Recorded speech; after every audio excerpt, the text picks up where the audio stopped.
اعوذ باللہ من الشیطان الرجیم بسم اللہ الرحمن الرحیم فمن يرد اللہ ان یہدیہ یشرح صدرہ للاسلام ومن يرد ان یضلہ یجعل صدرہ ضیقا حرجا کأنما یصعد فی السماء كذلك يجعل الله الرجس على الذين لا يؤمنون صدق اللہ العلی العظیم۔ سورہ انعام آیت نمبر 125 اللہ پاک فرماتا ہے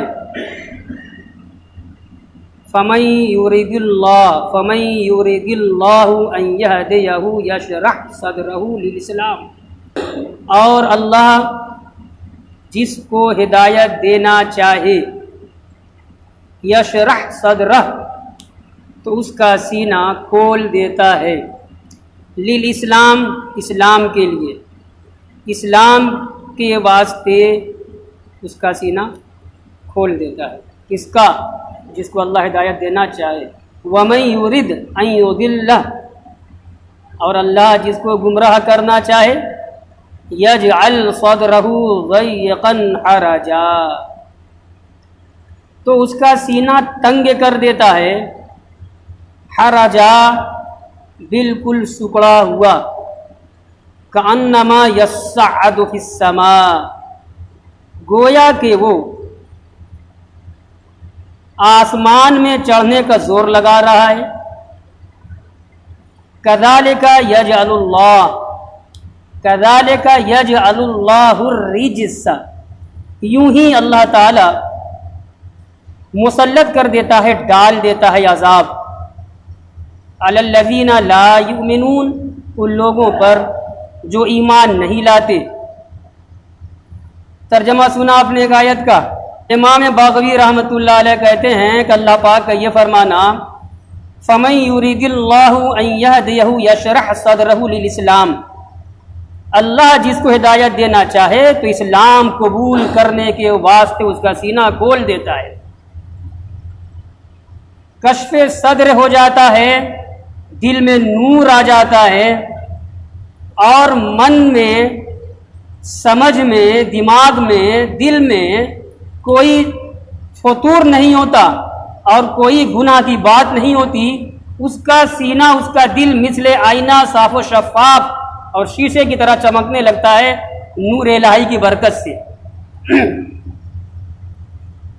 اور جب یہ کیفیت جیسے ہی حاصل ہوتی ہے، بول پڑتا ہے لا الہ الا اللہ محمد رسول اللہ، اسلام قبول کر لیتا ہے، ایمان اس کے دل میں داخل ہو جاتا ہے۔ تو یہ شرح صدر، دل کا کشادہ ہونا، اور اس کے مقابلے میں دل کا سکڑ جانا، انقباض ہونا، تنگ ہونا۔ تو تنگ دل کس کا ہوتا ہے؟ دل سکڑا ہوا کس کا ہوتا ہے؟ کافر کا ہوتا ہے، نہ ماننے والوں کا ہوتا ہے، کہ حق بات دل میں داخل ہی نہیں ہو سکتی۔ اور اللہ کی مشیت اگر ہو جائے، اللہ کی مرضی ہو جائے کہ انہی میں سے فلاں کو میں اپنے بندے کو راہ راست دکھاؤں گا، وہ ہدایت کے راستے پر چلا دوں گا، تو ایسا انتظام غیبی ہوتا ہے اور خدا کی ایسی مرضی ہوتی ہے، مشیت ہوتی ہے کہ وہ لوگ حق کی طرف مائل ہوتے ہیں، اور جیسے ہی ذرا بھی غور و فکر کرنا شروع کیا، بس دل میں نور الہی آتا ہے اور وہ کلمہ پڑھ لیتے ہیں۔ یہی تشریح کر رہے ہیں، کہتے ہیں اے یفتح قلبہ وینورہ، اللہ تعالیٰ اس کا دل کھول دیتا ہے، اس کا دل منور کر دیتا ہے، حتی یقبل الاسلام، یہاں تک وہ اسلام قبول کر لیتا ہے۔ اور نمایاں واقعہ حضرت فاروق اعظم کا ہے، کتنا دل تنگ تھا، سکڑا تھا، چلے تھے اپنی بہن بانوئی کی خبر لینے، مشہور واقعہ ہے، میں بتلانا یہ چاہتا ہوں کتنا دل تنگ تھا۔ ابھی تک تو دل سکڑا تھا نا، تنگ تھا، گئے تھے مارنے، خوب مارا، خوب پیٹا، جب تھک گئے تو بہن سے کہہ رہے ہیں کہ ابھی چھوڑا نہیں ہے، بہت تھک گیا ہوں مارتے مارتے، پھر ماروں گا، آرام ہوگا پھر ماروں گا۔ یہ دل، یہ دیکھیے نا ذرا۔ مگر جب مشیت الہی ہوتی ہے، وہ سکڑا ہوا دل کھل جاتا ہے اور اس میں ایسے نور معرفت داخل ہوتی ہے کہ منٹوں نہیں لگتا ہے۔ ایک زمانے تک اندھیرے میں رہے، کفر کی تاریکی میں رہے، عقائد کی تاریکی میں رہے، بدعقیدگی میں رہے، بدعمالیوں میں رہے، حق کے خلاف رہے، مگر جب مشیت الہی ہوئی کہ دل کھولا جائے ان کا تو منٹوں میں کھل جاتا ہے۔ اور وہی واقعہ، تھک گئے پھر مارا دوبارہ، بتائیں گے نہیں کہ آقا ہیں کہاں، پتہ بتا، ان کے پاس بھی جاؤں گا، ان سے بھی انتقام لوں گا۔ کیا پڑھ رہے تھے؟ کیسی آواز میرے کانوں میں بھی آئی تھی گھر میں داخل ہونے کے وقت جب میں نے دستک دی تھی؟ کیا ہے وہ کلام؟ قرآن چھپا دیا تھا، قرآن سامنے نہیں لائے، مگر جب دیکھا ارے ابھی تو مار رہے تھے، دوسری بار مارا، پھر مارا، اب یہ کیسی باتیں کر رہے ہیں، لاؤ دکھاؤ تو ذرا، نرمی آئی، لاؤ دکھاؤ ذرا کیا کلام تھا وہ۔ سمجھ گئے، دل کی دنیا بدل رہی ہے، بہنوں سمجھ گئے، بہن سمجھ گئی، لا کے آگے قرآن رکھا، دیکھا، کہا لے چلو مجھے اب وہاں محمد کے پاس لے چلو۔ گئے وہ دار ارقم میں تھے، مکے کی پہاڑی دار ارقم میں تھے، دار ارقم میں تھے، بہت کنارے تھا پہاڑی پر، الگ تھلگ، وہاں حضور تھے، حضرت حمزہ تھے، دیگر اور صحابہ تھے، چند لوگ۔ عمر آ رہے ہیں، دروازہ کھٹکھٹا رہے ہیں، سب دہل گئے، بہت برا ہوا، عمر چلے آئے۔ حضرت حمزہ بھی بڑے جیالے تھے، عمر سے کم نہیں تھے، آگے بڑھتے ہیں، دروازہ میں کھولوں گا، اگر عمر صحیح نیت سے آ تو ٹھیک ہے، ورنہ ان کی تلوار سے ان کا کام تمام کر دوں گا۔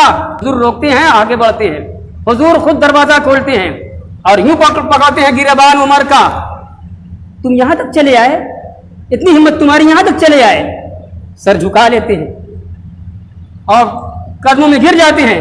یہ میں تشریح کر رہا ہوں، تفسیر کر رہا ہوں، تو ابھی تک دل سکڑا ہوا تھا نا، لیکن لمحوں میں، منٹوں میں ایسا کھلا کہ قدم رسول میں گر کر کے لا الہ الا اللہ محمد رسول اللہ پڑھنے لگے۔ کون؟ حضرت فاروق اعظم، اور ایسے بے شمار واقعات صحابہ کے۔ اب آئیے بڑی کام کی تفسیر۔ جب یہ آیت کریمہ نازل ہوئی، وَلَمَّا نَزَلَتْ هَذِهِ الْآيَةُ، جب یہ آیت کریمہ نازل ہوئی، سئل رسول اللہ صلی اللہ علیہ وسلم عن شرح الصدر، اللہ کے رسول صلی اللہ علیہ وسلم سے پوچھنے والے کسی صحابی نے پوچھا، ترجمہ لفظی ہوگا آپ سے پوچھا گیا، حضور سے پوچھا گیا، کیا پوچھا گیا؟ عن شرح الصدر، کہ اللہ کے رسول یہ شرح صدر کیا چیز ہے؟ سینے کا کھل جانا، وسیع ہونا، یہ کیا چیز ہے؟ قال، حضور نے فرمایا نور یقذفہ اللہ فی قلب المؤمن، یہ شرح صدر کا مطلب ہے، دل کا کھل جانے کا مطلب ہے اللہ تعالیٰ ایک نور، ایک روشنی ڈال دیتا ہے، ایک نور ڈال دیتا ہے قلب مومن میں، ایمان والوں کے دل میں، اور جب وہ نور داخل ہوتا ہے فوراً وہ بول پڑتا ہے کہ اللہ ایک ہے، محمد رسول اللہ سچے ہیں، برحق ہیں، اور اس طریقے سے جو ایمانیات کی چیز ہوتی ہیں سب کا وہ قائل ہو جاتا ہے۔ پھر پوچھنے والے نے پوچھا یا رسول اللہ اس کی علامت کیا ہے؟ ہم کیسے جانیں گے کہ ہمارے دل میں نور آیا؟ تو یہ تو عام ہے، جس کے دل میں آئے گا وہ پڑھ لے گا لا الہ الا اللہ، لیکن اور خاص؟ تو حضور نے فرمایا الانابۃ الی دار الخلود، آخرت سے لو لگ جانا، مومن کا، ایک ایمان والے بندے کا آخرت سے تعلق ہو جانا، آخرت کی طرف دل لگنا، میلان ہونا، اس کو آخرت کی باتیں اچھی لگ رہی ہیں، جنت کا تذکرہ ہو رہا تو اچھا لگ رہا ہے۔ اور اگر ایسا مسلم کوئی ہے کہ موت کی بات کرو تو گھبرائے، موت کی ہوتے ہیں کچھ لوگ، اگر موت کی بات کرو گھبرائیں، ارے بہت ڈر لگتا ہے، سمجھ جاؤ کچا معاملہ ہے، یہ معاملہ کچا ہے، میں نہیں کہہ رہا ہوں، یہ حدیث بول رہی ہے۔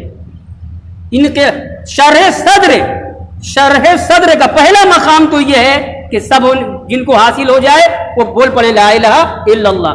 اب اس میں اور آگے کا مقام کیا ہے؟ موت سے بھاگے نہ، وہ موت سے ڈرے نہ، اور آخرت کا عذاب سن کر کے وہ گھبرائے نہ، اس کو اچھا لگے کہ ہاں ہم کو بھی موت آ جائے، یا اللہ اچھی موت آئے، اور اللہ کی نعمتیں جو وہاں ہیں جس کا وعدہ کیا گیا ہے ان نعمتوں کو میں بھی پا جاؤں، میں بھی دائمی کامیابی سے بہرہ مند ہو جاؤں، سرفراز ہو جاؤں، مجھے بھی جنت مل جائے۔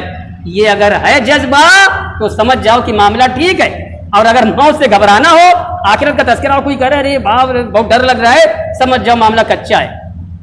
جی یہ حدیث میں تو حضور نے فرمایا کہ اس کی علامت یہ ہے شرح صدر ہو جانا، دل میں اکمل تک کامل طریقے سے نور ایمان کا داخل ہو جانا، اس کی علامت یہ ہے الانابۃ الی دار الخلود، ہمیشہ رہنے والا جو گھر ہے یعنی آخرت، اس کی طرف لو لگی رہے۔ ابے مارے میاں اپنی زبان میں ذہن ٹنگا رہے، بس اس سے آسان ترجمہ میں کیا کر سکتا ہوں۔ وہ آگے ہے والتجافی عن دار الغرور، دار منے گھر، دار الخلود آخرت کو کہتے ہیں، دار الغرور دھوکے کا گھر دنیا کو کہتے ہیں۔ حضور نے فرمایا والتجافی عن دار الغرور، اور دنیا سے بے رغبتی، دنیا میں رہ کر کے دنیا کے جھمیلوں میں نہ پڑنا، دنیا میں رہ کر کے اپنے ایمان کو ناقص نہ کرنا۔ دنیاوی معاملہ ہمارے پیچھے رہے گا، اخروی معاملہ ہمارے آگے رہے گا۔ دینی مذہبی اسلامی معاملات میں ہم آگے رہیں گے۔ ٹھیک ہے بھائی، دنیا ہے، کام دھام کرنا ہے، بیوی بچوں کو پالنا ہے، کرنا وہ بھی ٹھیک ہے، لیکن اس کو ہم مقصد اول نہیں بنائیں گے۔ تجارت ہے، کاروبار ہے، بزنس ہے، دکان ہے، یہ ساری چیزیں ہیں، کرنا بھی ہے، بغیر کرے جو ہے کوئی چارہ بھی نہیں۔ تو مقصد اول نہیں، مقصد ثانی دوسرا مقصد، اور مقصد اول اخروی معاملات، یہ ہو گیا۔ اور تیسری علامت والاستعداد للموت قبل نزول الموت، جو میں نے پہلے ہی مرتبہ سمجھا دیا تھا۔ اور تیاری، والاستعداد تیاری للموت، موت کی، قبل نزول الموت موت کی آنے سے پہلے، موت آنے سے پہلے موت کی پوری تیاری۔ اگر ایسی یہ خصلت کسی کے اندر ہے وہ کیا ہوگی؟ اعمال صالحہ، نیکیاں، برائیوں سے دور رہنا، اچھائیوں کے قریب جانا، اللہ کا ذکر کرنا، ہے نا بھائی، تسبیحات پڑھنا، نماز، روزہ، حج، زکوٰۃ، جو عبادات جیسے ذمے میں عائد ہو رہی ہیں، فرض ہو رہی ہیں، سب پر عمل کرتے جانا، یہی ہے موت سے پہلے موت کی تیاری۔ یہ تین علامتیں اگر پالی جائیں، سمجھ جاؤ کہ نور ایمان اس کے دل میں اکمل طریقے سے، کامل طریقے سے داخل ہو چکا ہے۔ اور اگر ایسا نہیں ہے، موت کا کوئی پرواہ نہیں، کوئی اعمال صالحہ نہیں، دنیا میں لگے ہوئے ہیں، آخرت کا کوئی تذکرہ نہیں، سمجھ جاؤ معاملات کچا ہے۔ اب آپ کہیں گے ارے یہ معاملہ ہے، تو اکثر مسلمان تو ایسے ہی ہیں، اکثر سے نہیں دیکھی جاتی بات، نہ، یہ دنیاوی پیمانہ ہے، یہ دنیا کا پیمانہ ہے۔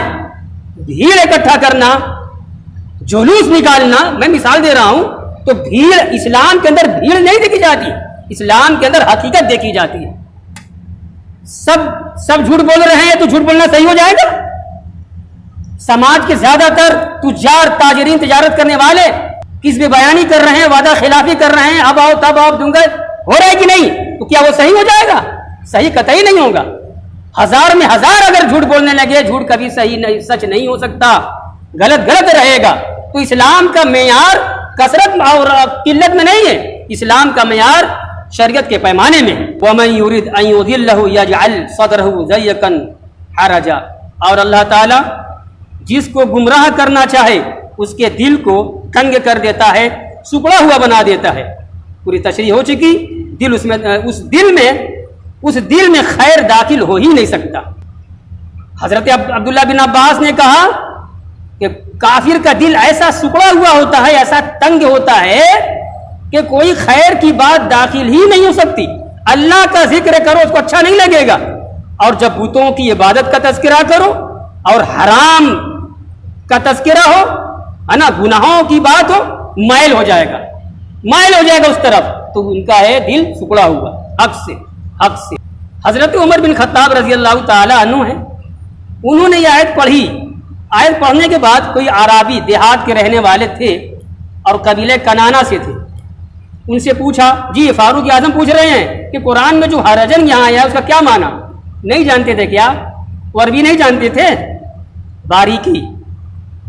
تو اس عرابی کہتے ہیں گاؤں دیہات کے رہنے والے شخص کو، عربوں کا یہ ماحول تھا زبان دانی کے لیے، عربی ادب میں کمال پیدا کرنے کے لیے، عربی زبان میں گہرائی اور تعمق جاننے کے لیے، زبان کی نوک و پلک کو جاننے کے لیے بچے وہاں جاتے تھے۔ کہاں؟ سٹی، شہر سے دیہات۔ آپ نے سنا ہے نا کہ حضور صلی اللہ علیہ وسلم جب پیدا ہوئے، آپ کی ولادت باسعادت ہوئی، حلیمہ سعدیہ آئی تھی، قافلے کے ساتھ آئی تھی، اور حضرت آمینہ ان کے ساتھ کیا۔ کیوں؟ یہ عربوں کا رواج تھا۔ تو زبان دانی میں وہ آگے رہتے تھے۔ کون؟ گاؤں دیہات کے رہنے والے، بڑی خالص زبان ہوتی تھی۔ حضرت فاروق اعظم نے ان سے پوچھا، کسی عربی شخص سے وہ بھی صحابی رہے ہوں گے، یہاں نام نہیں ہے، کہ یہ جو قرآن میں حرج آیا کیا معنی، یہ حرج کس کو کہتے ہیں، سمجھ گئے؟ تو قال، اس عرابی شخص نے جواب دیا، الحرجۃ فینا الشجرہ تکون بین الاشجار التي لا تصل الیها راعیۃ ولا وحشیۃ ولا شیء. کیا نقشہ کھینچا ہے. اس نے کہا کہ اے عمر رضی اللہ عنہ، اے عمر، حرجہ اس درخت کو کہتے ہیں جو بہت سارے کانٹے دار درختوں کے بیچ میں ہو اور وہاں تک پہنچنے کی راہ ہو ہی نہ، راہ نہ ہو، کوئی چرنے والا جو وہ ہوتا ہے مویشی، کوئی جانور بھیڑ بکری وغیرہ جو گھاس پھوس چرتے ہیں، تو حرجہ وہ درخت جو کانٹے دار درختوں کے بیچ میں ہو کہ وہاں تک چرنے والی مخلوق پہنچ ہی نہ سکے. تو مطلب کیا ہوا؟ یہی معاملہ ہے کافر کے دل کا، کہ کافر کے دل کے ارد گرد خواہشات نفسانی، حرام کاموں کی لذت سب گھیرے ہوئے ہوتی ہے، اور اس کافر کے دل میں خیر داخل نہیں ہو سکتا. یہ سمجھایا ہے اس بدو صحابی نے. سمجھ گئے آپ؟ اب آخر میں ہے کأنما یصعد فی السماء، گویا کہ وہ آسمان میں زور لگا کر چڑھ رہا ہے. کیا مطلب؟ جس طریقے سے ایک انسان آسمان پہ نہیں چڑھ سکتا کتنا ہی زور لگا لے، ویسے ہی کافر مطلق جو ہے، جس کے نصیبے میں ایمان نہیں ہے، ہدایت نہیں ہے، کچھ بھی کر ڈالو وہ ایمان قبول نہیں کر سکتا. تو آسمان پر چڑھنا محال، ویسے ہی کافر حقیقی، کافر مطلق کے دل میں ایمان جانا محال، نہیں قبول کر سکتا. وہ یہ ہے، تشبیہ ہے. ہو گیا بھائی. کہتے ہیں کذالک یجعل اللہ الرجس علی الذین لا یؤمنون، ایسے ہی اللہ تبارک و تعالی مسلط کر دیتا ہے رج سے کو. یہ رج سے کیا ہے؟ بڑی تفسیر ہے. عبداللہ بن عباس نے کہا رج سے مراد شیطان ہے. تو مطلب یہ ہوا بے ایمانوں کے دلوں پر اللہ تعالیٰ، بے ایمانوں پر اللہ تعالیٰ شیطان مسلط کر دیتا ہے. اور حضرت کلبی ہیں، کہتے ہیں کہ یہاں رج سے مراد گناہ ہے. تو وہ مطلب یہ ہوا کہ اللہ تبارک و تعالیٰ کی مرضی نہیں، اور وہ یوں ہی گناہ میں بھٹکتے رہتے ہیں، گناہ کرتے رہتے ہیں کافر لوگ. تیسری تفسیر کر رہے ہیں حضرت عطا، حضرت مجاہد نے کہا الرجس ما لا خیر فی، رجس سے اس چیز کو کہیں گے جس میں کوئی بھلائی ہو ہی نہ. حضرت عطا کہتے ہیں رجس کا معنی عذاب. سمجھ گئے؟ یہ ہے. بس ہو گئی تفسیر. وآخر دعوانا